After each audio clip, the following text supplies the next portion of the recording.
ጤና ይስጥልን የከበረ ሰላምታችን በመላው ዓለም ሆናችሁ ቃል ስፖርት ዩቲዩብ ቻናላችንን ለምትከታተሉ አድማጮቻችን ሁሉ ይድረስ ብለናል። ሰላም ፍቅር ጤናን አብዝተን ተመኘንላችሁ። ከሀገር ቤት ከባህር ማዶ ለዚህም ሰዓት ያሰናዳንላችሁን አጫጭር ስፖርታዊ ጥንቅሮች በቅደም ተከተል የምናጋራችሁ ይሆናል። እስከ ፕሮግራማችን ፍጻሜ ስትቆዩ ላይክ፣ ሰብስክራይብ፣ ሼር ማድረግ እንዳይረሳም። ሐሳብ አስተያየታችሁን ደግሞ በሐሳብ መስጫ ሳጥናችን ላይ ለምታጋሩን ሁሉ አስቀድመን ከልብ እናመሰግናለን። በዚህኛውም ጥንቅራችን የተወሰኑ የሀገር ቤት መረጃዎችን ይዘንላችኋል። ከባህር ማዶ ወጣ እንላለን። ቅዳሜ እሁዳችሁ ግን እንዴት አለፈም? ያጋሩን በርካታ መረጃዎችን ይዘንላችኋል። እኛ በተለይም ቅዳሜ እሁድን አስመልክቶ ከዛ በኋላ ያለው የቡድን ዜናዎችን የተጠናቀቁ ሊጎችን እናነሳለን። በተወዳጁ የእንግሊዝ ፕሪሚየር ሊግ ሻምፒዮኑ ሊቨርፑልን ጨምሮ ተከታዮቹን አርሰናል፣ ቼልሲ፣ ማንቸስተር ሲቲ፣ ማንቸስተር ዩናይትድ፣ ቶትናምን የተመለከቱ ዕለታዊ የቡድን ዜናችን ዛሬም እንደተጠበቁ ናቸው። ለዚህም ሰዓት ያገኘናቸው አጫጭር የዝውውር መረጃዎቻችን ተካተዋል። ውድ ቤተሰቦቻችን ለምትሰጡን ሐሳብ አስተያየት አስቀድመን ከልብ እያመሰገን ቃል ስፖርት ዩቲዩብ ቻናላችን ለእናንተ ውድ አድማጮቻችን ለዚህ ሰዓት የመረጥናቸውን ስፖርታዊ ጥንቅሮች በቅደም ተከተል ስናደርሳችሁ እንደ ሁልጊዜው ላይክ እያረጋችሁ እንድታበረታቱን በድጋሚ በትህትና ጠየቀን። ቃል ስፖርት ዩቲዩብ ቻናላችን እንደ ሁልጊዜው ዛሬም አጠር ያሉ ስፖርታዊ ጥንቅሮቻችንን ከሀገር ቤት ነው የምንጀምረው። ውድ ቤተሰቦቻችን መልካም ቆይታ ተመኘን። በትላንትናው ዕለት 87ኛው ደቂቃ ላይ አንድ የኢትዮጵያ ፕሪሚየር ሊግ ጨዋታ ለመቋረጥ ተገዷል። የአምስተኛ ሳምንት ተስተካካይ መርሃ ግብር ነበር። ድሬዳዋ ከተማ ከኢትዮ ኤሌክትሪክ ካስታወሳችሁ በኃይለኛ ዝናብ ምክንያት የተቋረጠና የተላለፈ ጨዋታ ነበረ። ትላንት ጨዋታው እየተካሄደ ነበረ፣ ግን ከ87ኛው ደቂቃ በኋላ የስቴዲየሙ መብራት ሊበራ አልቻለም። ውድ ቤተሰቦቻችን ስለሆነም ለመቋረጥ ግድ ብሎታል ኳሱ። በርካታ ምንጮች እንዳረጋግጡልን ከሆነ ደግሞ ጨዋታውም በዛሬው ዕለት እንዲካሄድ መወሰኑ ተረጋግጧል።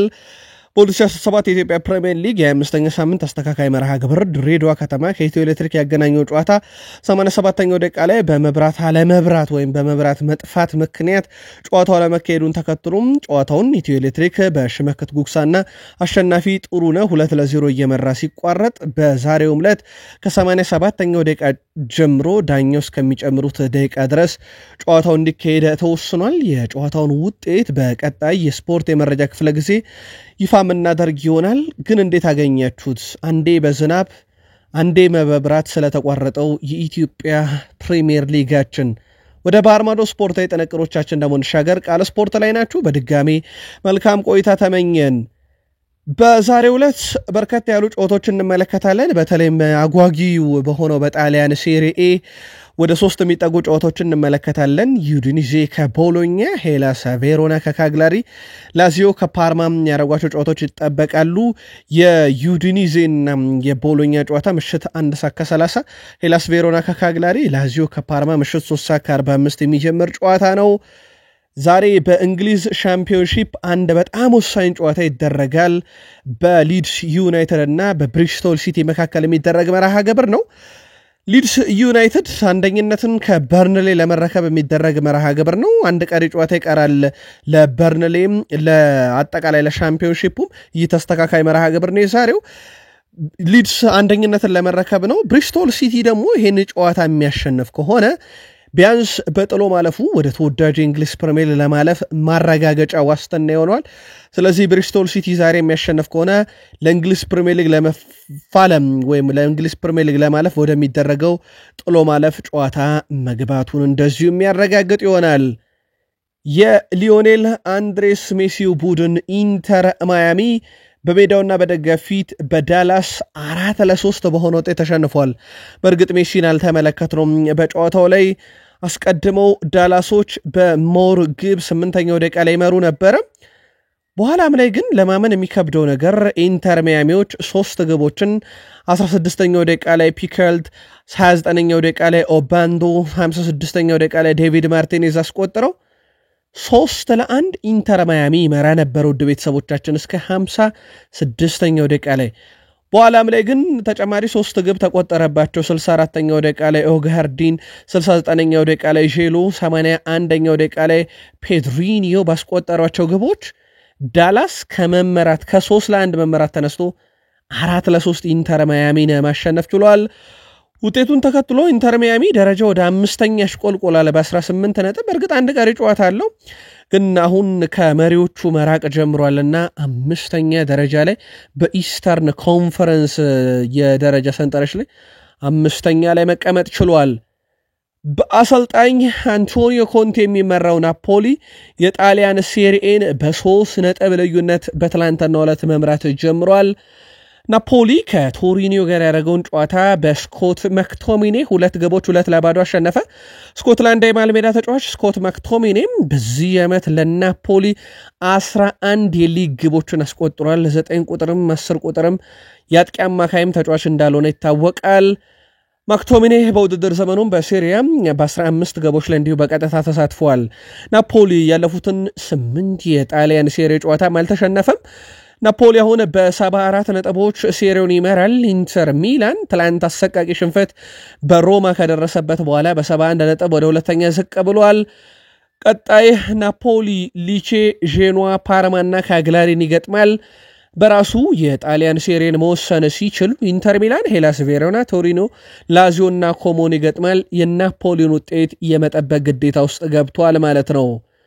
ስኮት ማክቶሚኔ በምሽቱ ጨዋታም 2 ግቦች ያስቆጠረው ከረፍት በፊት 7ኛውና 42ኛው ደቂቃ ላይ ሲሆን ከማንቸስተር ዩናይትድ በተዘዋወረበት ዓመት እጅግ በጣም አስደናቂ የሚባል ጊዜን እያሳለፈ ይገኛል። በአጠቃላይ በ15 ግቦች ላይ ቀጥታ ሲሳተፍ 11ዱን ደግሞ በጣሊያን ሴሪ እንደዚሁ ማስቆጠር ችሏል። አታላንታ ከሊሴ ጋር ወሳኝ ጨዋታ ነበራቸው። ጨዋታው 1-1 በሆናቸው ውጤት ተጠናቋል። ሁለቱም ግቦች በፍጹም ቅጣት ምት ተገኙ። ካርልሰን 29ኛው ደቂቃ ላይ ሊሴን መሪ ያደረገ በፍጹም ቅጣት ምት፣ ማቲው ሩቲጌ 69ኛው ደቂቃ ላይ በሌላ ፍጹም ቅጣት ምት አታላንታን አቻ አድርጎ ጨዋታው 1-1 በሆናቸው ውጤት ተጠናቀቀ። በአጠቃላይ በትላንትናው ዕለት ኮሞ ዤኖዋን 1-0፣ ኤስ ሚላን ቬንዣን 2-0፣ ፊዮረንቲና ኢምፖሊ 2-1፣ ሮማ ኢንተር ሚላንን 1-0፣ ዩቬንቱስ ሞንዛን 2-0፣ አታላንታ ከሊሴ 1-1 እና እንደዚሁም ናፖሊ ቶሪኒዮን 2-0 ያሸነፈበት ጨዋታ ተጠቃሽ ናቸው። እነኚህን ውጤቶች ተከትሎም የጣሊያን ሴሪኤን ናፖሊ በ74 ነጥብ ይመራል። 4 ጨዋታ ይቀራል። ኢንተር ሚላን በ71 ነጥብ 2ኛ፣ አታላንታ በ65 ነጥብ 3ኛ፣ ዩቬንቱስ በ62 ነጥብ 4ኛ፣ ቦሎኛ በ60 ነጥብ 5ኛ ደረጃ ላይ መቀመጥ ችለዋል። በጀርመን ቡንደስሊጋም እንደዚሁ የ31ኛ ሳምንት መርሃ ግብሮች ቀጥለው ተካሂደው ነበረ። ወርደር ብሬምን ከሴንት ፓውሊን ያደረጉት ጨዋታ ያለምንም ግብ 0-0 ተጠናቀቀ። ማትስሌፍ 92ኛው ደቂቃ ላይ ግን በሴንት ፓውሊ በኩል በሁለተኛ ቢጫ ካርድ ከሜዳ ለመውጣት ተገዷል። ለማስታወስ ያክል በትላንትናው ዕለት ቦከም ከዩኒየን በርሊን 1-1 እንደተለያዩ በምሽት በነበረን ስፖርት የመረጃ ክፍለ ጊዜ አድርሰናችሁ ነበር። ውጤቱን ተከትሎም የጀርመን ቡንደስሊጋን ባየር ሙኒክ 3 ቀሪ ጨዋታ እያለው በ71 ነጥብ ይመራል። ባየር ሌቨርኩሰን በ67 ይከተላል። አይንትራክ ፍራንክፈርት በ55 ነጥብ 3ኛ ነው። እንደዚሁም ፍራይቡርግ በ51 ነጥብ 4ኛ ደረጃ የአውሮፓ ሻምፒዮንስ ሊግ ትኬት የሚያስቆርጣቸው ላይ ተቀምጧል። ነኚህ አርቢ ሌፕዚግ በ49 ነጥብ 5ኛ ኤሮፕ ሊግ፣ ቦሩሲያ ዶርትመንድ በ48 ነጥብ እንደዚሁ 6ኛ ደረጃ ኮንፈረንስ ሊግ የሚያስቀምጠው ደረጃ ላይ በጀርመን ቡንደስሊጋ 3 ቀሪ ጨዋታዎች እያሉ በእንደዚህ አይነት መልኩ ይገኛል ደረጃ ሰንጠረዡ። እንደሚታወቀው ቀጣይ ሳምንት ከአርቢ ሌፕዚግ ጋር ጨዋታውን የሚያደርገው ባየር ሙኒክ ድል የሚያደርግ ከሆነ የማንንም ውጤት ሳይጠብቅ የጀርመን ቡንደስሊጋን ባለ ክብር እንደዚሁ መሆን ይችላል። የፍራንስ ሊጋ አስቀድሞ በፓሪስ ሰን ዠርሜን አሸናፊነት ቢጠናቀቅም የአውሮፓን ትኬት ለመቁረጥ የሚደረገው ትንቅንቅ ግን አጓጊነቱ አሁንም እንደቀጠለ ነው። በትላንትናው ዕለት ከሜዳ ውጪ ሌንስን የገጠመው ኦግዤር 4-0 በሆነ ውጤት ድል ማድረግ ችሏል።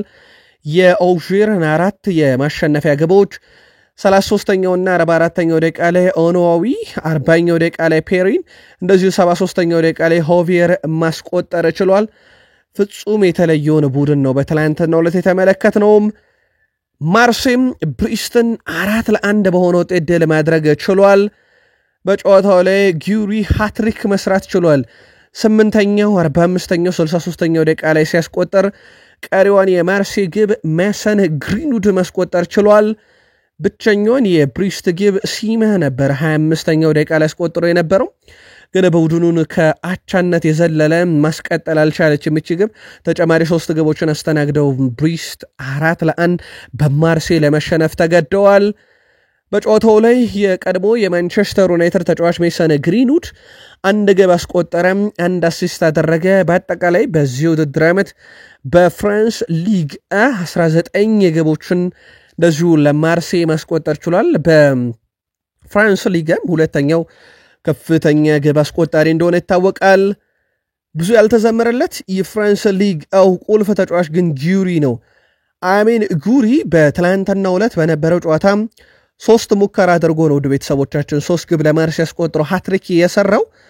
የ5 ዓመቱ አልጄሪያ አጥቂ አሜን ጉሪ በጥር ወር ማርሴን ከተቀላቀለ በኋላ 11 ጨዋታ አድርጎ 7 ግብ አስቆጥሮ 3 አሲስት በአጠቃላይ በ11 ጨዋታ 10 የግብ አስተዋጽኦ አለው። እጅግ በጣም አስደናቂ የሚባል ዝውውር ማለት ይቻላል። በአጠቃላይ ትላንት በነበሩ ጨዋታዎች ሊል ከአንጀር ያደረጉትን ጨዋታ ሊል 2-0 አሸነፈ።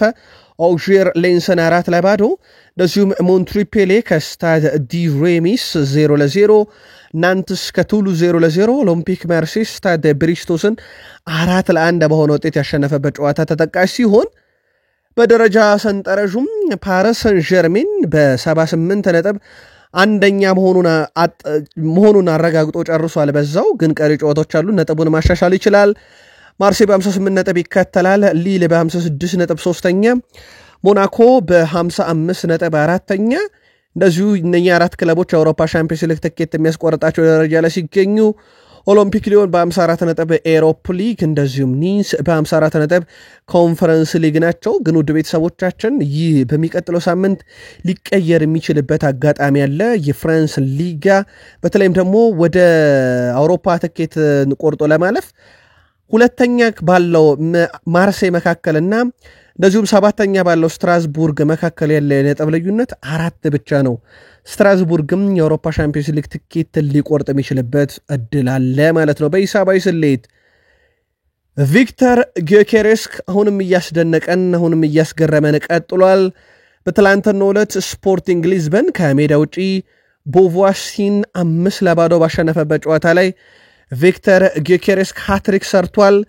6ኛው 45ኛው እና 92ኛው ደቂቃ ላይ 3 ግቦችን አስቆጥሮ 4 ግቦችን በ50ኛውም ደቂቃ ጭምር ማለት ነው። በአጠቃላይ 4 ግቦችን አስቆጥሯል። አርዋህ ነበረ ብቸኛውን ቀሪ ግብ 57ኛው ደቂቃ ላይ አስቆጠረው።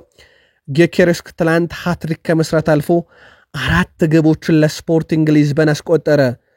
ለየት የሚያደርገው ዜና ውድ ቤተሰቦቻችን ቪክተር ጊዮኬሬስክ በፖርቹጋል ፕሪሜራ ሊጋ ከተከታዩ ከፍተኛ ግብ አስቆጣሪ በ20 ግቦች ልቆ ይገኛል። ይህ ፍጹም የተለየ ተጫዋች ነው። በሚቀጥለው የውድድር ዓመት የአርሰናል ቁጥር 1 ኢላማም እንደሆነ ሳይዘነጋ ማለት ነው። ውጤቱን ተከትሎም በፖርቹጋል ፕሪሜራ ሊጋ 3 ጨዋታዎች እየቀሩ ስፖርቲንግ ሊዝበን በ75 ነጥብ በ58 ግቦች ይመራል። ቤኔፊካ በተመሳይ 75 ነጥብ በ3 ግቦች ዝቅ ብሎም በ55 ግቦች ሁለተኛ ደረጃ ላይ ተቀምጧል። ስለዚህ ቀሪ 3 ጨዋታዎች የፖርቹጋል ፕሪሜራ ሊጋን አሸናፊ የሚለዩ ይሆናል። ስፖርቲንግ ብራጋ በ64 ነጥብ 3ኛ፣ ፖርቶ በ62 ነጥብ 4ኛ ደረጃ ላይ እንደዚሁ መቀመጥ ችለዋል። በስፔን ላሊጋ በዚህ ሳምንት የኮፓ ዴላሬ ጨዋታ ነበረም። ባርሴሎና 3-2 ሪያል ማድሪድን አሸንፎ የኮፓ ዴላሬን ዋንጫ ያነሳበት ሳምንት ነው። በላሊጋ ተስተካካይ መርሃ ግብር ብቻ ነበረ የነበረው። ቪላሪያል ከስፓኞል ጋር ያደረጉትን ጨዋታ በፒኖ 52ኛ ደቂቃ ግብ 1-0 ያሸነፉበት ጨዋታ ብቻ ነበር የነበረው። በዚህ መሰረት ባርሴሎና በ76 ነጥብ ላሊጋውን ይመራል። ሪያል ማድሪድ በ4 ነጥብ ዝቅ ብሎ በ72 ነጥቦች ሁለተኛ ነው። አትሌቲኮ ማድሪድ በ66 ነጥብ 3ኛ፣ አትሌቲኮ ቢልባኦ በ60 ነጥብ 4ኛ፣ ቪላሪያል በ55 ነጥብ 5ኛ ደረጃ ላይ እስከዚህ ሰዓት ድረስ ተቀምጠው ይገኛሉ። ምናልባት ሌሎች ተጠባቂ ሊጎችን ደረጃ ሰንጠረዥ ለማስታወስ ያክል በሳውዲ ፕሮ ሊግ የካረም ቤንዜማው ቡድን አልኢታድ በ68 ነጥብ ይከተላል። የነ አልደውስሪ አልሂላል በ62 ነጥብ ሁለተኛ ነው። በክርስቲያኖ ሮናልዶ ፊት አውራሪነት የሚመሩት አልናስሮች በ60 ነጥብ 3ኛ፣ የነ ሮቤርቶ ፌርሚኖ ቡድን አልአህሊ በ58 ነጥብ 4ኛ፣ እንደዚሁ መልቃደሻ በ56 ነጥብ 5ኛ ደረጃ ላይ እንደዚሁ መቀመጥ ችለዋል። የተወሰኑ አጫጭር መረጃዎችን እናንሳና ወደ ተወዳጁ የእንግሊዝ ፕሪሚየር ሊግ እንሻገር። ቶኒ ክሩስ ሰዎች ሪያል ማድሪድ እኔን አጥቷል ብለው ያስባሉ። ይህ ፍጹም ስህተት ነው። እኔ ለሪያል ማድሪድ ስጮት በነበረ ሰዓት የቻልኩትን ሁሉ አድርጌያለሁ። የአሁኑም ስብስብ የቻለውን እያደረገ ነው። ማድሪድ እኔን አጥቷል፣ እኔን አልተካም በሚለው ነገር ግን አልስማማም። ምርጥ ተጫዋቾች ያሉት ሲል ተደምጧል። በዚህ ሳምንት አስገራሚ ነገር አድርጎ በእርግጥ ትላንት ምሽት በነበረው ስፖርት የመረጃ ክፍለ ጊዜያችን ይቅርታ መጠየቁን ነግረናችሁ ነበር። አንቶኒ ሩዲገር በትላንትናው ዕለት በተደረገለት ሕክምና መሰረት ደግሞ በአመቱ መጨረሻ አስገዳጅ የቀዶ ሕክምና ሊደረግለት እንደሚገባ ነው የተዘገበው። የማርካን ዘገባ ዋቢ ያደረገው ፋብሪዞ ሮማኖ እንዳስገዳጅ ሁኔታ ባይሆንም ነገር ግን በጊዜ ሂደት ሰርጀሪው አስፈላጊ ወይም ቀዶ ጥገናው አስፈላጊ ሊሆን ይችላል። የአንቶኒ ሩዲገር ጉልበት ላይ መጠነኛ ጉዳት እንዳለም ነው በትላንትናው ዕለት የተረጋገጠው። ሪያል ማድሪድ በርካታ ተጫዋቾችን ቀጣይ ክረምት ላይ ከክለቡ ያሰናብታል ተብሎ ይጠበቃል። ከዚህ ውስጥ ደግሞ አንደኛው ብራሂም ዲያዝ ነው። አጀማመሩ ጥሩ ነበር። ለሀገረ ሞሮኮም ሲጫወት እጅግ በጣም አስደናቂ ነው ብራሂም ዲያዝ። አሁን ግን ክለቡ ውስጥ ብቁ የሆነ ካልሆኑ ተጫዋቾች ወይም የሚፈለግበትን እያደረጉ ካልሆኑ ተጫዋቾች አንደኛው ነውና በቀጣይ ክረምት ክለቡን ሊለቅ እንደሚችል ተረጋግጧል። ፓሪስ ሰን ዠርሜኖች ደግሞ ሁለገቡን ኤድዋርዶ ካማቪንጋን ከሪያል ማድሪድ እንደዚሁ የማስኮብለል ፍላጎት አላቸው ተብሏል። ከ80 ሚሊዮን ዩሮ በላይ የውል ማፍረሻ ለተጫዋቹ ለመክፈልም ሁኔታዎችን እያጤኑ ነው ተብሏል። በካርሎ አንቸሎቲ ቡድን ውስጥ በጉዳት እሳት ቡድኑ ላይ ማለት ነው ጉዳት ሲያጋጥም ከግብ ጠባቂ ሁሉ ውጪ ሁሉንም ቦታ ከ9 ቁጥር ውጪ ሁሉንም ቦታ ላይ ተጠቅመውታል። ተጫዋቹን በተከላካይ በአማካኝ በክንፍ አጥቂነትም ጭምር ተጠቅመውታል። ኤድዋርዶ ካማቪንጋ ሁለገቡን ሰው ታዲያሁን የፍራንሳዊ ቱጃር ክለብ እንደዚሁ የግሉ የማድረግ ፍላጎት አለው። በካርሎ አንቸሎቲ እና በሪያል ማድሪድ መካከል ልዩነት ከመፈጠሩ በፊት ካርሎ አንቸሎቲ ሁሉንም ነገር ጠይቀው ነበር ይለናል ፋብሪዞ ሮማኖ። በተለይም ካርሎ አንቸሎቲ ሪያል ማድሪድ የታክቲክ አናላይስ የሚያደርጉ ወይም ደግሞ የታክቲክን ጥናት የሚያደርጉ በተቃራኒ ቡድን ሊሆን ይችላል በራሱ በሪያል ማድሪድ ላይ ጥናት የሚያደርጉ የስታፍ አባላት እንዲቀየሩ ለፍሎሬንቲኖ ፔሬዝ ጥያቄ ቢያቀርቡም ጥያቄ ውድቅ መደረጉን ሪልቮ አረጋግጧል። ባርሴሎና ግን 7 አባላት አሉት በታክቲክ ደረጃ አናላይስ የሚያደርጉ 4 የኮምፒውተር ባለሙያዎች እና የካሜራ ባለሙያዎች ጭምር በዚህ ውስጥ ይገኛሉ። ማድሪድ ውስጥ አጠቃላይ እንደዚህ አይነት ጥናቶችን ስራዎችን የሚሰሩ ጨዋታን የሚገመግሙ 2 ብቻ ናቸው ያሉት። በባርሴሎና ቤት ግን 7 በአጠቃላይ ደግሞ ከደንበር ናቸው ወደ 11 የሚጠጉ ጨዋታን የሚገመግሙ የሚያጠኑ ባለሙያዎች አሉና ካርሎ አንቸሎቲ ያስቀድመው እንዲሟላላቸው የጠየቁት የሰራተኛ አባላት ቁጥር እንዳልተጨመረ ይታወቃል። አሁን ታዲያ ጥሪዎች ሁሉ ወደ የርገን ክሎፕ እያመሩ ነው። 2 ጥሪዎች ለሳቸው እንደደረሰ ማርካ አረጋግጧል። ሪያል ማድሪድ የርገን ክሎፕን ሁኔታ በተመለከተ 2 ጊዜ ጥያቄ እንዳቀረበላቸው ተረጋግጧል።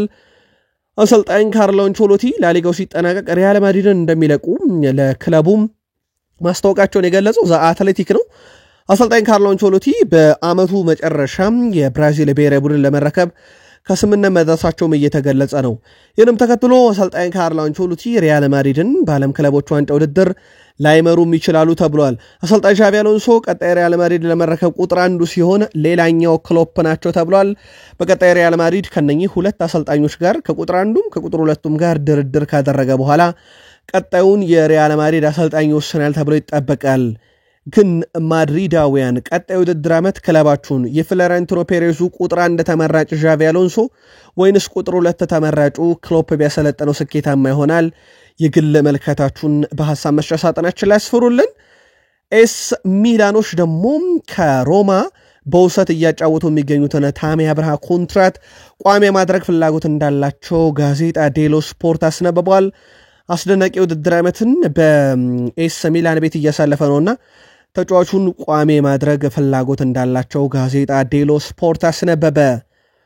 ውድ ቤተሰቦቻችን ቃል ስፖርት ዩቲዩብ ቻናላችን ላይ ትገኛላችሁ። ከሀገር ቤት ከባህር ማዶ የተመራረጡ ስፖርታዊ ጥንቅሮችን እያጋራናችሁ እንገኛለን። ከተወዳጁ የእንግሊዝ ፕሪሚየር ሊግ ታላላቅ ክለቦችና እንደዚሁም ታላላቅ ተጫዋቾች ወቅታዊ ዕለታዊ ቡድን ዜና የዝውውር መረጃን ጨምሮ ያገኘናቸው የፕሪሚየር ሊግ መረጃዎቻችን ስንሻገር እናንተ ደግሞ እንደሁል ጊዜው ላይክ ሰብስክራይብ ሼር እያረጋችሁ እስከ ፕሮግራማችን ፍጻሜ ከኛ ጋር እንድትቆዩ በአክብሮት ጋበዝን። በድጋሜ ለሊቨርፑል ደጋፊዎች እንኳን ደስ ያላችሁ ብለን ወደ እንግሊዝ ፕሪሚየር ሊግ መሸጋገሪያችንም ለባለ ክብሩ ሊቨርፑል አድርገናል። ቶተንሃም በመጪው ሜይ 18 በሊጉ ከአስቶን ቪላ ጋር ያደረጉት የነበረው ጨዋታም የዩሮፓ ሊግ የፍጻሜ ጨዋታ ደግሞ ሜይ 21 ነው የሚደረገውና ቀኑ በጣም ተቀራራቢ መሆኑን ተከትሎ ለዋንጫ ከደረሱ ማለት ነው የጨዋታ ቀን እንዲሸጋሸግ ቪላዎችን ጠይቀው ነበረ። ታዲያ ቶተንሃሞች ይህን ተከትሎ በቪላ የጨዋታው ቀን ቀደም ብሎ እናደርግ በሚል ወይም እናራዝመው በሚል ያቀረቡት ለቪላ ቅድመ ምክክር በቪላ በኩል ውድቅ ተደርጓል። ጨዋታውን በተያዘለት ቀን ነው ማድረግ የምንፈልገው ብለዋል። አስቀድሞ ግን ቦዶ ጌልሜትን አሸንፎ ለፍጻሜ ጨዋታ መድረስ ይኖርበታል ቶተንሃም። በቶተንሃም በኩል ብቸኛው ውድድር ዓመታቸውን የሚያሳምሩበት ኤሮፓ ሊግ ምናልባትም ፍጻሜ ከደረሱ ግን ለአወዳዳሪው አካል ጥያቄ ያቀርበው ቢሆን ቪላ ላይ ጫና ያሳድራሉ ተብሎ ይጠበቃል። ቪላ ግን በፍጹም ካላንደሩ እንዲቀየርብኝ አልፈልግም ብለዋል። የፔፕ ጋርዲዮላ ቡድን ማንቸስተር ሲቲ ከብዙ ውጣ ውረድ በኋላ ይሄን ዓመት በዋንጫ ለማጠናቀቅ ቢያንስ አንድ ዕድል እጁ ላይ ቀርቶታል። ትላንት ኖቲንግሃም ፎረስትን በሪኮ ሊዊስና ግቫርዲዮል ግቦች 2-0 አሸንፎ ለ2025 የእንግሊዝ ኤፍኤ ካፕ የፍጻሜ ጨዋታ ማለፉን አረጋግጧል። ከፓላስ ጋር ነው ጨዋታቸውን የሚያደርጉት።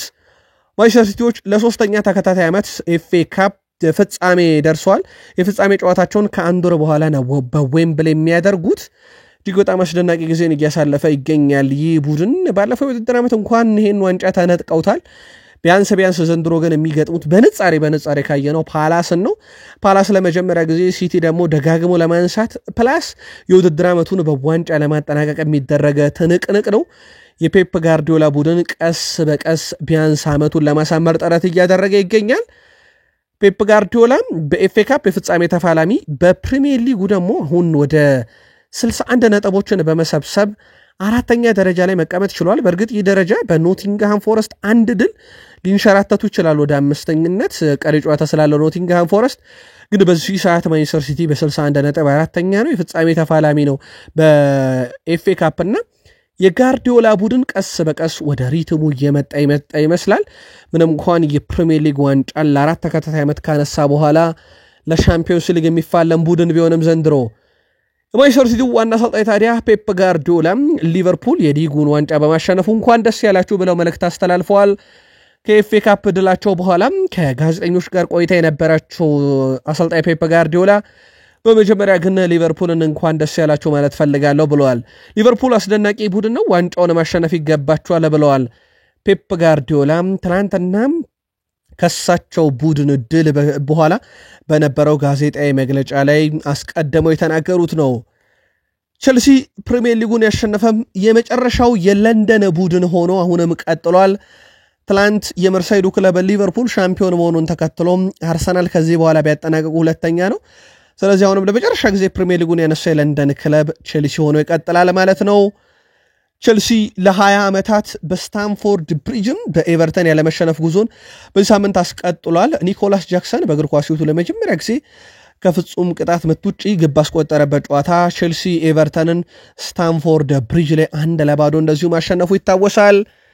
ፒተር ክራውች በእርግጠኝነት ኑኖ ማዱኬ እድል ቢያገኝ ከማንም ተጫዋች ጋር መጫወት የሚችልና ቸልሲን በበቂ ሁኔታ ማገልገል የሚችል ብሎታል። እናም በተጫዋቹ በኩል በቂ መሰለፊያ ጊዜ ቢያገኝ ቡድኑን ሊያሻሽል ይችላል ብሏል። አሁን ከፓልመር በተለየ እንደውም ቸልሲ ቤት በጣም ወሳኝ ተጫዋች እየሆነ የመጣው ኑኖ ማዱኬ ነው። ግን የተወሰነ ጉዳት ኖርበት ለበርካታ ጨዋታዎች ቸልሲ እሱን መጠቀም ሳይችሉ ቀርተው እንደነበረ ይታወቃል። ኤንዞ ማሬስካም ትላንት በማህበራዊ ትስስር ገጻቸው ጉዟችን ይቀጥላል፣ አንድ ላይ ግን መሆን ይጠበቅብናል ብለዋል። ለቸልሲ ደጋፊዎች ባስተላለፉት መልእክት ጉዟችን አሁንም ይቀጥላል፣ ቀሪ ጨዋታዎች አሉን፣ በፕሪሚየር ሊጉ የአውሮፓን ትኬት መቁረጥ እንችላለን፣ የዓለም ክለቦች ዋንጫ አለ፣ ከዛ አስቀድመን ደግሞ ልናሳካው የምንችለው የኮንፈረንስ ሊግ ጨዋታ አለ ያሉት ኤንዞ ማሬስካ ለዚህ ደግሞ ደጋፊዎቻችን ከኛ ጋር አብረው መቀጠል አለባቸው፣ በየስቴዲየሞቹ ከኛ ጋር መገኘት አለባቸው፣ ከነሱ ድጋፍ ጋር ትልልቆቹን ዋንጫዎችና በዚህ ዓመት እናሳካዋለን ብለን ያሰብነውን ነገር ማሳካት እንችላለን ብለዋል። ቼልሲዎች በሴቶቹ በአውሮፓ ሻምፒዮንስ ሊግ አሰቃቂ ሽንፈት ነው በባርሴሎና የደረሰባቸው። በድምር ውጤት 8-2 ተሸንፈው ከውድድሩ ተሰናበቱ። ባርሴሎና ለፍጻሜ ደረሱ። ነገር ግን በሴቶቹ ቼልሲ ዋንጫ ለማንሳት በጣት የሚቆጠር ጨዋታ ብቻ ቀርቷቸዋል። የፕሪሚየር ሊጉን ዋንጫ ለማንሳት በ51 ነጥብ ይመሩታል። አርሰናል በ45 ሁለተኛ፣ ሴቶቹ ማንቸስተር ዩናይትድ በ43 ሶስተኛ፣ ማንቸስተር ሲቲ በ38 አራተኛ፣ እንደዚሁም ደግሞ ብራይተን በ25 ነጥብ አምስተኛ ተቀምጠዋል። ቼልሲ ሴቶቹ ቡድን ደግሞ በፕሪሚየር ሊጉ በሴቶቹ ሊሳካላቸው ከጫፍ ደርሰዋል። የመርሳይዱ ክለብ ሊቨርፑል ለ20ኛ ጊዜ ተወዳጁን የእንግሊዝ ፕሪሚየር ሊግ በምርጥ ብቃት ዘንድሮ እንዳሳካው በተለይም በምሽት የስፖርት የመረጃ ክፍለ ጊዜያችንም በሰበር አድርሰናችሁ ነበረ። በ82 ነጥብ ነው ያሳካው። ትላንትና ደግሞ የፖስቴኮግሉን ቡድን ቶትንሃምን 5-1 ነው ያሸነፈው። በፕሪሚየር ሊጉም የዩናይትድን የ20ኛ ፕሪሚየር ሊግ ዋንጫ እንደዚሁ መስተካከል የቻለበትም ምሽት ነበረ። የሊቨርፑሉ የፊት መስመር ተጫዋች ሙሐመድ ሳላህ ሊቨርፑል የዋንጫ አሸናፊነቱ ዛሬ እንዲረጋገጥ ፈልጌ ነበር ብሏል። ከጨዋታው በኋላ አርሰናል ከክሪስታል ፓላስ ባደረጉት ጨዋታ ተሰብስበን ስንጠብቅ ነበር ያለው ሳላህ የዛን ቀን እንድናረጋግጥ ግን አልፈለኩም ነበር ብሏል። አክሎም በአንፊልድ በደጋፊት ዋንጫ አሸናፊነታችን እንዲረጋገጥ ፈልጌ ነበር፣ ተሳክቶልናል ብሏል። ከነዚህ ደጋፊዎች ጋር ሊጉን ማሸነፍ የማይታመን ነው፣ ስሜቱም ከፍ ያለ ብሎም ከጨዋታው በኋላ የነበረውን የደስታ ስሜት አጋርቷል። እናም በዚህ ጨዋታ ማረጋገጣችን ደስተኛ ነኝ። በፓላስ አርሰናል ተሸንፎ ቢሆን ኖሮ ይህ ድል ቀዝቃዛ ይሆን ነበር። አንፊልድ ላይ ያሸንፈን በማድረጋችን ግን ሞቅ ብሏል። ሊቨርፑልን በአምበልነት እየመራ የሊጉን ዋንጫ ያሳካው ቨርጅል ቫን ዳይክ በቡድኑ አሸናፊነት በጣም ደስተኛ መሆኑን ገልጾ ቡድኑም አሸናፊነቱ ይገባዋል ብለዋል። ሊቨርፑል የዓለማችን ታላቅ ክለብ ነው ሲል የገለጸው ቨርጅል ቫን ዳይክ ሻምፒዮን መሆን ይገባናል ብለዋል። ቨርጅል ቫን ዳይክ ቡድኑን በአምበልነት እየመራ የፕሪሚየር ሊግ ዋንጫ ያሳካ የመጀመሪያው ኔዘርላንዳዊ ተጫዋች እንደሆነም ነግረናቸዋል። ሊቨርፑልን መቀላቀሌ ምርጡ ውሳኔ ነበር ያለው ደግሞ አሌክሲስ ማካሊስተር ነው። የሊቨርፑል አማካይ ማክአሊስተር ሊቨርፑል መቀላቀሉ የህይወቱ ምርጥ አጋጣሚ መሆኑን ገልጿል። በእግር ኳስ ህይወቴ አሁን ደስተኛ ነኝ የሚለው ማካሊስተር የዓለም ዋንጫ አሁን ደግሞ ፕሪሚየር ሊግን አሳክቻለሁ ብሏል። በህይወቴ ከወሰንኩት ምርጥ ውሳኔ ብራይተንን ለቅቄም ሊቨርፑልን መቀላቀል ነው ሲል አርጀንቲናዊ ተጫዋች አሌክሲስ ማካሊስተር ከድሉ በኋላ ተናግሯል። 2022 ካታር የዓለም ዋንጫ ከአርጀንቲና ጋር የዓለም ዋንጫ አሸናፊ ነበረ። 2022 ከአርጀንቲና ጋር የኮፓ አሜሪካ አሸናፊ፣ 2025 ከሊቨርፑል ጋር ተወዳጁ የእንግሊዝ ፕሪሚየር ሊግ አሸናፊ ነው። ቀሪ የጨዋታዎችን ደግሞ ማሸነፍ በሊቨርፑል ቤት የተለያዩ ቁጥሮችን በስኬት ደረጃ ከማጠናቀቅ የዘለለ ነገር ባይኖረውም ሊቨርፑል ግን የውድድር ዓመቱን አጠናቋል ማለት ይቻላል። በግዙፉ የእንግሊዝ ፕሪሚየር ሊግ ዋንጫ በአርኔ ስሎት በኩል ደግሞ የተሰጠውን አነጋጋሪ ጋዜጣዊ መግለጫ እንንገራችሁ ውድ ቤተሰቦቻችን። የሊቨርፑሉ ዋና አሰልጣኝ አርኔ ስሎት ከዋንጫው ድሉ በኋላ የአሰልጣኝ የርገን ክሎፕ ስም እየጠሩ በደጋፊ ፊት አዚመው ነበረ። ምክንያቱም እሱም እኔ ወደዚህ ሳልመጣ ተመሳይ ነገር አድርጎልኝ ነበር ያሉት አርኔ ስሎት ድርጊቱ በእርግጠኝነት ብዙ ረድቶኛል፣ በሊቨርፑል ጥሩ አቀባበል እንዲጠብቀኝ ያደረገው ራሱ ክሎፕ ነው፣ በስቴዲየም ውስጥ ከደጋፊዎች ጋር ስሜን እየጠራ ዘምሮልኛል፣ ያ ለእኔ ብዙ ረድቶኛል ብለዋል።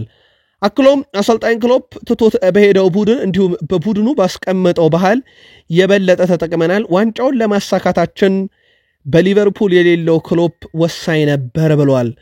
ከሊቨርፑል ደጋፊዎች ልብ ያልወጣው ክሎፕ አሁን ደግሞ ከአርኔ ስሎት ልብም አልወጣም፣ በጣም ወሳኝ ሰው መሆኑን አረጋግጠዋል። ሊቨርፑልም ፔፕ ጋርዲዮላ ባለበት ሊግ ላይ ሁለተኛ ጊዜ ዋንጫ ያነሳ የመጀመሪያው ቡድን ሆኗል። ከዚህ በፊት ፔፕ ጋርዲዮላ ባለበት ሊግ ላይ የሞሪኖ ማድሪድ አንድ ጊዜ፣ የኮንቴው ቼልሲ በፕሪሚየር ሊግ አንድ ጊዜ ያሳክተው ነበር። ሊቨርፑል ግን በክሎፕና በስሎት ስር በጋርዲዮላ አሰልጣኝነት ዘመን ሁለት ጊዜ ዋንጫን የነጠቀ የመጀመሪያው ክለብ ሆኗል።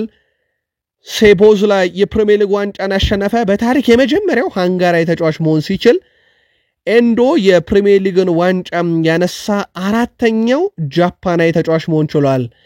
ከዚህ ቀደም ሺንጂ ካጋዋ 2012-13 የውድድር ዓመት ይህንን የፕሪሚየር ሊግ ዋንጫ ከዩናይትድ ጋር፣ ሺንጂ ኦካዛኪ 2015-16 የፕሪሚየር ሊጉን ዋንጫ ከሌስተር ሲቲ ጋር ታኪ ሚናሚኖ 2019-20 ከሊቨርፑል ጋር ዋታሩ ኢንዶ 2024-25 የውድድር ዓመት ደግሞ ከራሱ ከሊቨርፑል ጋር በማንሳት አራተኛው ጃፓናዊ ተጫዋች መሆን ችሏል። በቀጣይ አራት ክለቦች ሊቨርፑልን ግራና ቀኝ ቆመው የክብር አቀባበል እያጨበጨቡ ለማድረግ ይገደዳሉ።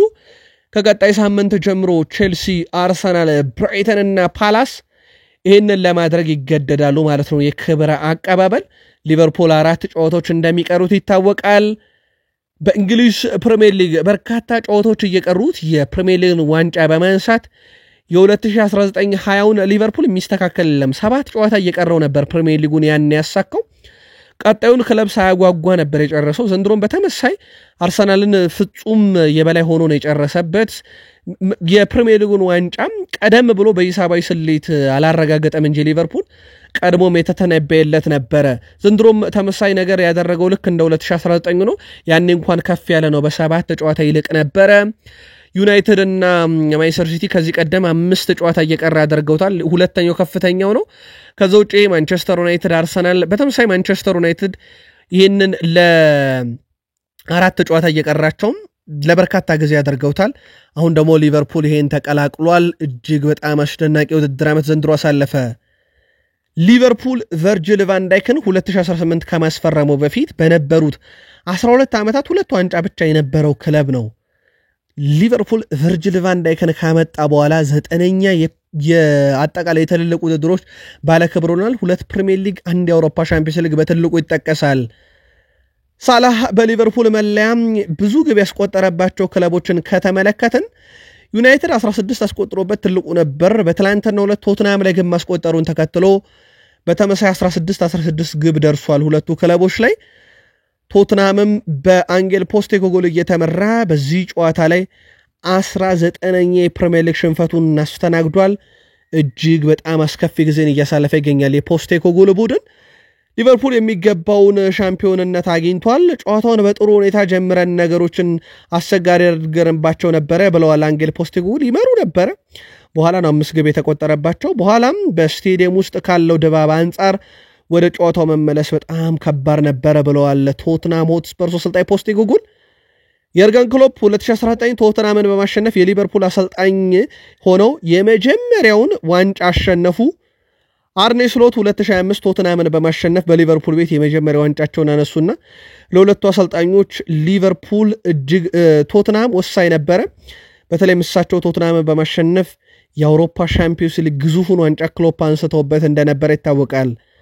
በአጠቃላይ ጨዋታውን ከስኩዋካ ቁጥራዊ መረጃ ወስደን ብንመለከት ሊቨርፑል 5-1 በግብ ዕድል በመፍጠር እንግዲህ ሊቨርፑል 2 ትልቅ የግብ ዕድሎችን በመፍጠር ማለት ነው። ቶትናም 0 ነው። በሙከራ ደረጃ ሊቨርፑል 25 ቶትናም 8፣ ኢላማውን የጠበቀ ሊቨርፑል 8 ቶትናም 3፣ በተቃራኒ ፍጹም ቅጣት ምት ውስጥ ኳስ በመንካት ሊቨርፑል 36 ቶትናም 14፣ በኳስ ቁጥጥር ሊቨርፑል 6.6%፣ ቶትናም 37.4%፣ የማዕዘን ምት ሊቨርፑል 8 አግኝቷል፣ ቶትናም 2 ብቻ። ኤፕሪል 26 2024 ሊቨርፑል አርኔ ስሎትን ከአዲሱ ሲዝን ጀምሮ በአሰልጣኝነት እንደሚረከብ አስታወቁ። ኤፕሪል 27 2025 ዓመት ሳይሞላቸው ወይም ዓመት ሊሞላቸው 1 ቀን ሲቀራቸው የፕሪሚየር ሊጉን ዋንጫ አሳኩት።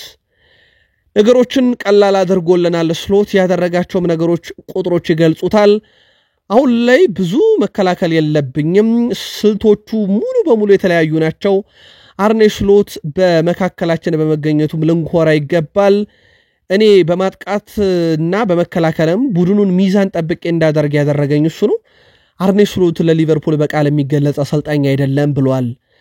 ሳላህ በአሁኑ ሰዓት በፕሪሚየር ሊጉ በ272 ጎሎች ላይ በቀጥታ ተሳትፏል። ይህም ከሪያን ጊግስ 271 ግቦች ተሳትፎ የበለጠ ያደርገዋል። ከ335 ጨዋታ ከጊግስ በታች አድርጎ ነው ይሄንንም ቁጥር የያዘው። አሁን በፕሪሚየር ሊጉም በ185 ግቦች የፕሪሚየር ሊጉ 5ኛው ከፍተኛ ግብ አስቆጣሪ ነው። ቀጣይ 3 ግብ ካስቆጠረ 4ኛው የፕሪሚየር ሊጉ ከፍተኛ ግብ አስቆጣሪም መሆን ይችላል። ሊቨርፑል ለሃያኛ ጊዜ ተወዳጁን እንግሊዝ ፕሪሚየር ሊግ በማንሳት ከማንቸስተር ዩናይትድ እኩል 20 የፕሪሚየር ሊግ ዋንጫ ያለው ክለብ ሆኗል። ሊቨርፑል 2019 ላይ የፕሪሚየር ሊግን ዋንጫ ቢያነሳም በኮሮና ምክንያት ደብዛዛ ነበር። በስቴዲየምም ደጋፊ አልነበረም። ትላንት ግን በደጋፊ ታረጋግጦታል። ዘንድሮም ዋንጫቸውን ሲቀበሉ ይህ ደጋፊያቸው በስቴዲየም ይገኛል። ከስቴዲየም ዙሪያ በባስ ይዘውት ይጓዛሉ። ውዱና ምርጡ አሰልጣኛቸው ክሎፕም በዚህ ስነ ስርዓት ላይ ይገኛል ተብሎ ይጠበቃል። በድጋሚ ሊቨርፑላውያንን እንኳን ደስ ያላችሁ ብለናል። ዘንድሮ ግን ውድ ቤተሰቦቻችን ስድስቱም ታላላቅ የሚባሉት የፕሪሚየር ሊግ ክለቦች ቢያንስ አምስቱ በዋንጫ ነው ዓመታቸውን ማጠናቀቅ የሚችሉበት ቁጥር ያለው። ሊቨርፑል አስቀድሞ የፕሪሚየር ሊግን ዋንጫ ነሳ። አርሰናል ቻምፒዮንስ ሊግን ማንሳት ይችላል። ማንቸስተር ሲቲ ኤፍኤ ካፕን ማንሳት ይችላል። ቼልሲ ኮንፈረንስ ሊግን ማንሳት ይችላል። ከዩናይትድ እና ከቶትናም አንዳቸው ዩሮፓ ሊግን ማንሳት ይችላሉ። ሁሉም በራሳቸው መወሰን ይችላሉ ይሄንን ዋንጫ። ከዩናይትድ እና ከቶትናም ውጭ ያሉት ደግሞ በግላቸው ይወስናሉ። ከቶትናም እና ከዩናይትድ አንዳቸውም ከቢግ ሲክስ ክለቦችም ይሄንን ዋንጫ ማንሳት ይችላሉ። ከቀሩት የቢግ ሲክስ ክለቦች ማን አመቱን በዋንጫ ማጠናቀቅ ይችላል? ከሊቨርፑል ቀጥሎ ማለት ነው። ክለባችሁ በዋንጫ ማጠናቀቅ ይችላል ወይ? ስም እየጠራችሁ የክለባችሁን ገለጹልን። በእንግሊዝ ፕሪሚየር ሊግ 34ኛ ሳምንት ሲደርስ ማንቸስተር ዩናይትድ ፕሪሚየር ሊጉ ማሸነፍ አሁንም በብዙ መንገድ ከብዶታል። ትላንት እንኳን ሆይሉንድ 96ኛው ደቂቃ ግብ እስኪያስቆጠር በበርንማውዝ 1-0 ይመሩ ነበር። አንቶኒዮ ሲሞኔ ግብ አስቆጥሮባቸው በኋላም ላይ ሆይሉንድ የ96ኛ ደቂቃ ግብ ዩናይትድን አቻ አርጋ ነጥቡን 39 ያደረሰ 14ኛ ደረጃ እንዲሁም በርንማውዝ ነጥቡን 50 በማድረስ 10ኛ ደረጃ ላይ መቀመጥ ችሏል። ቀጣይ ሳምንት ማንቸስተር ዩናይትድ ከሜዳ ውጪ ደግሞ ሌላ ብሬንትፎርድ ጋር ከባድ ጨዋታ ይጠብቀዋል። በእርግጥ ዩናይትድ ፕሪሚየር ሊጉ ላይ ለመርሃ ግብር ማሟላት ያክል ጨዋታ እያደረገ አሰልጣኝ ሩበን አሞሪ ደግሞ ለቀጣይ ሲዝን ማሟሟቂያ እያደረግንበት ነው ባሉበት የቀሪ ጨዋታዎች ውስጥ ምን አይነት ውጤት ያስመዘግባል የሚለው ይጠበቃል። በርንማውዝ ወደ ኤምሬትስ አቅንቶ ደግሞ ከፕሪሚየር ሊጉ ሁለተኛው ክለብ አርሰናል ጋር ነው እንደዚሁ ጨዋታውን የሚያደርገው። ማንቸስተር ዩናይትድ 2020 በኋላ ለመጀመሪያ ጊዜ ከሜዳ ውጭ ሄዶ ትላንት ቪታሊቲ ላይ 25 የግብ ሙከራዎችን አድርጓል። ግን ከአንድ ግብ በላይ ማግኘት አልቻለም። ምን ያህል ቡድኑ ከአጥቂ መስመር ጋር በተያዘ ጥያቄ እንዳለበትም የሚያሳይ ነው። ሩበን አሞሪም ከአንድ ዓመት በኋላ በፕሪሚየር ሊግ በቋሚነት ስላስጀመሩትም ልክሹ ሐሳባቸውን አጋርተዋል። እሱን ተጫዋች በደንብ እዩልኝ ብለዋል። በጣም ጠቃሚ ተጫዋች ነው። በጣም ጥሩ የማጥቃት ተፈጥሮ አቅም አለው። በጣም ጥሩ የሚባልም ፓሶችን ወይም ኳስ የማቀበል ሂደት አለው። ፍጹም የተለየ ነው ከተመለከታችሁት ብለዋል። ሉክሾ ላይ በርግጥ ጥያቄ አይነሳበትም ከብቃት ጋር በተያያዘ። ሉክሾ ትልቁ ችግሩ ጉዳት ነው። ሆኖም እሳቸውን በጣም አድንቀውታል ሜዳ ላይ በነበረው ነገር። ሩበን አሞሪም ስለ ኑሱር ማዝራዊም ተጠይቀው ነበረ። መጠነኛ ህመም ወይም ጉዳት አጋጥሞታል። ደህና ይመስለኛል። ሐሙሱ ጨዋታ ይዘጋጃል ብዬ ጠብቃለሁ። አሁን ላይ ተጫዋቹ ላይ ሊደርስ የሚችለውን ማንኛውም አይነት ጉዳት ሪስክ መውሰድ አንፈልግም። በተለይ ዳሎትን ባጣነበት ቦታ ላይ የሚጫወት ምርጡ ተጫዋቻችንን ሊጎዳብን አንፈልግም። ጥንቃቄ እናደርጋለን። ለሐሙሱ የኤሮፕ ሊግ ጨዋታ ይደርስልናል ብለን እንጠብቃለን ብለዋል። በሳን ማሜስ ቤልባውን ወደ ስፔን አቀንተው ዕለት ሐሙስ ጨዋታ እንደሚያደርጉ ይታወቃል። በካሪንግተን ያሉን ነገሮች በሙሉ መጠቀም አለብን ያሉት ደግሞ ሩበን አሞሪም በቢልባኦን በመቅጠም ሂደት ላይ ነው። በካሪንግተን ያሉን ነገሮች በሙሉ መጠቀም አለብን። በደንብ መመገብ፣ በቂ እንቅልፍ ማግኘት፣ ተጋጣሚን ማየት አለብን። ጥሩ ነገር ለመስራት መዘጋጀት ይጠበቅብናል ብለዋል ሩበን አሞሪም። ሁለቱም ቡድኖች ተመሳሳይነት ያጨዋወት ዘይቤ ያላቸው ፕረስ የሚያደርጉበት መንገድ በርንማውዝም እንደዚሁም ተጋጣሚያችን አትሌቲኮ ቤልባኦም ተመሳሳይ ነውና ተመሳሳይ አይነት ጨዋታ መሆኑ ለኛ እንደ ዝግጅት ይረዳናል ብለዋል። የጎል ዕድሎችን ፈጥረናል፣ ነገር ግን ከዚህ በላይ በተጋጣሚ የጎል ክልል አካባቢ በተሻለ ሁኔታ መጫወት ይኖርብናል። አጥቂ ጎል ሲያስቆጥሩ ሁሌም አስፈላጊ ነገር ነው፣ ግን የኛን ጨዋታ ለተመለከተ ሰው ችግሩ የጎል ብቻ ለመሆኑን ይረዳል። የግብ ዕድል መፍጠርም ያስፈልጋል ብለዋል። ብሩኖ ፈርናንዴስ ለአጥቂው ራስመስ ሆይሉንድ ሐሳቡን አጋርቷል። ለአጥቂዎች ጎል ማስቆጠር አስፈላጊ መሆኑን እናውቃለን። እናም ሆይሉንድ የማንቸስተር ዩናይትድ 9 ቁጥር የመሆኑ ኃላፊነትን ተረድቷል። ጎሎችን ማስቆጠር ያለበት በተጨማሪም እርሱ ሁሉም ሰው ጎል የማስቆጠር የሚፈልጉትን አይነት ባህሪዎችም ያሉት በጨዋታውም ላይ ያንን አድርጎ ታድጎናል ብለው ወድሶታል። ውጤቱ ተስፋ አስቆራጭ ነው። በጨዋታው ሙሉ በሙሉ ተቆጣጥረን ነበር። የተሸነፈን ያክል ነው የተሰማኝ። በተጨማሪም አልቢትሩ ቀዩን ለምን እንዳሳዩት አልገባኝም ብሏል ኢቨንሰን አንቶኒዮ ሲሞኔ። ግን ተገቢ ቀይ ካርድ ይመስላል። በርካቶችም አልተከራከሩም በዚህ ቀይ ካርድ ላይ። ዩናይትድ የኒካስል ዩናይትድ ጨዋታን ሳይጨምር ባለፉት 5 ጨዋታ የፕሪሚየር ሊግ ጨዋታ ላይ ማለት ነው 7 ግብ ሊሆኑ የሚችሉ ሙከራዎችን ሞክሮ አንዱን ያስቆጠረው። 2 ግብ ሊሆኑ የሚችሉ ሙከራዎች ግን ሲደረጉበት 3 ተቆጥሮበታል። በአጠቃላይ አንድ ከምንም ነገር ግብ ተቆጥሮበታል ማለት ነው። አትሌቲኮ ቤልባኦ ምን ማድረግ እንደሚችሉ እናውቃለን። እነሱ ጠንካራ ተጋጣሚ ስለሆኑ ከዚህ ጨዋታ መንፈስ ወጥተን መዘጋጀት አለብን ያለው ደግሞ ብሩኖ ፈርናንዴዝ ነው። እስካሁን ድረስ አትሌቲኮ ቤልባኦ አላወራንም። ሆኖም ከዛሬ ጀምሮ ግን በእነሱ ዙሪያ ላይ ውይይቶች እናደርጋለን። ጨዋታው እጅግ ፈታኝ እንደሚሆን ግልጽ ነው። እነርሱ ጨዋታውን በሜዳቸው ማድረጋቸው ይበልጥ ምቾት ይሰጣቸዋል። በተጨማሪም ወደ ፍጻሜ ካለፉም የፍጻሜ መርሃ ግብሩ በራሳቸው ስቴዲየም ስለሚከናወን ጠቃሚ ነው ለነሱና ሆኖም እንደዚህ አይነት አጋጣሚ ሲኖር እኛ ጠንክረን መዘጋጀት ይጠበቅብናል ብለዋል። ራስመስ ሆይሉንድ ለማንቸስተር ዩናይትድ በአጠቃላይ ያስቆጠረችው ግብ ብዛት 25 ደርሷል። ሁለተኛ ዓመቱን እያሳለፈ ነው። በተቃራኒው ግን እንደ ሜሰን ግሪንውድ ያለ ለማርሴይ የተሸጠው ተጫዋች ገና የውድድር ዓመቱ ሳይጠናቀቅ በአንድ ሲዝን 19 ግብ ያውም ንጹህ 9 ቁጥር ተጫዋች ሳይሆን 4 አሲስትም አለው። ሆይሉንድ በ2 ዓመት ካስቆጠረው ግብ የሚያንሰው በዚህ ሰዓት በ6 ግብ ብቻ ነው በአንድ ዓመት። ማንቸስተር ዩናይትድ የመሸጥ ፖሊሲውን ግን ዘንድሮ ሊያጠናበት ይገባል። በተለይም ኮቢ ሜኖን አሌሃንድሮ ጋርናቾን መሸጥ እንደ ስኮት ማክቶሚኔ እንደ ሜሰን ግሪንውድ ውዶቹን ማጣት እንዳይሆንበት ያሰጋል። አርሰናል ዘንድሮም በወንዶቹ የሻምፒዮንስ ሊግ ፍጻሜ ለማለፍ በፓርክ ደ ፕሪንስ እና በኤሚሬትስ 2 ጨዋታዎች ይቀሩታል ከፈረንሳዩ ቱጀር ክለብ ፓሪስ ሰን ዠርሜን ጋር። በሴቶቹ ግን ፍጻሜ ደርሰው አሳይተዋል። ምናልባት ይሄ ለወንዶቹ የአርሰናል ቡድን ጥሩ መነቃቃትን ሊፈጥር ይችላል። ያውም ካምባክ ነበረው። ፍጹም የተለየ ነበር የአርሰናል ሴቶች ቡድን። የአርሰናል ሴቶች ቡድን ከኦሎምፒክ ሊዮን ጋር የነበረውን ጨዋታ የመጀመሪያ ዙር 2-1 ተሸንፎ የነበረ ቢሆንም አርሰናል ወደ ፈረንሳይ ድረስ ሄዶ 4-1 በማሸነፍ ያው በወንዶቹም ፓሪስ ሰን ዠርሜንን ፈረንሳይ ድረስ ሄደው እንደሚገጥሙ ይታወቃልና በሴቶቹ 4-1 አሸነፉ። በድምር ውጤት ወደ 5-3 በማሸነፍ በሴቶቹ ቼልሲን በድምር ውጤት 8-2 ያሸነፈውን የሴቶቹን ባርሴሎና ይገጥማሉ።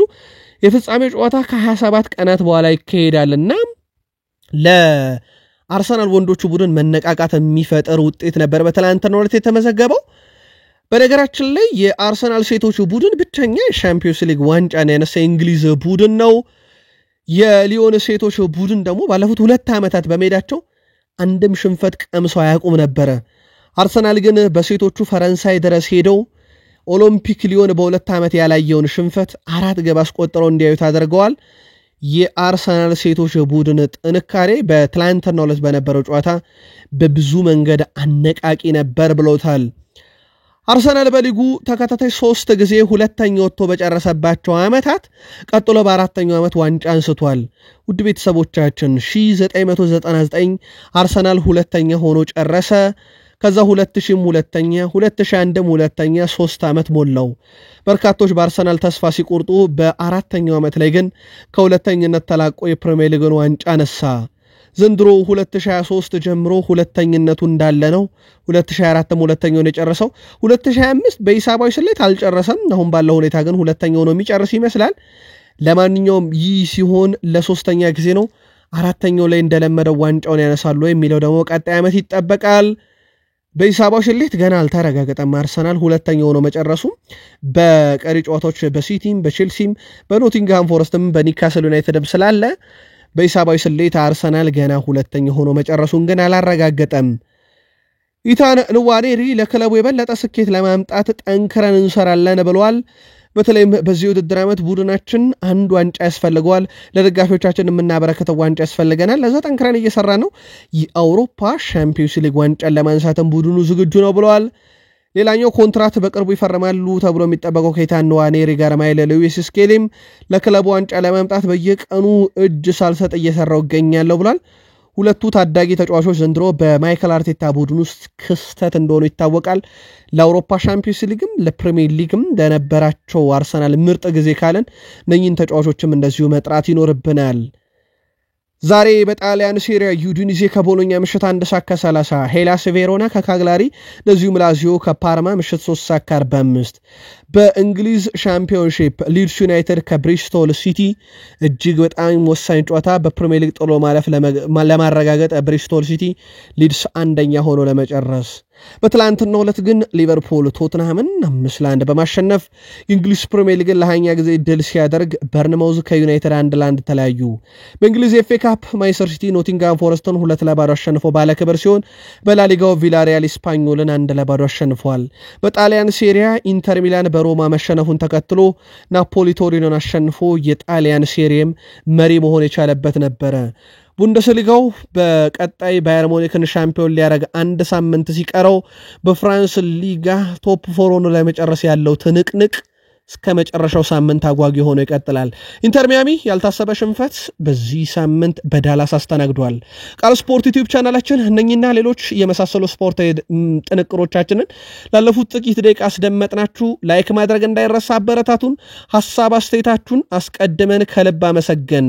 ከጥቂት ደቂቃዎች በኋላ እንመለሳለን። ቃል ስፖርት ዩቲዩብ ቻናል ቤተሰቦች በድጋሚ የሳምንቱ የመጀመሪያ ቀን ዕለተ ሰኞ መልካም የሥራ ቀን እንዲሆንላችሁ ተመኝተናል። በደህና ቆዩ።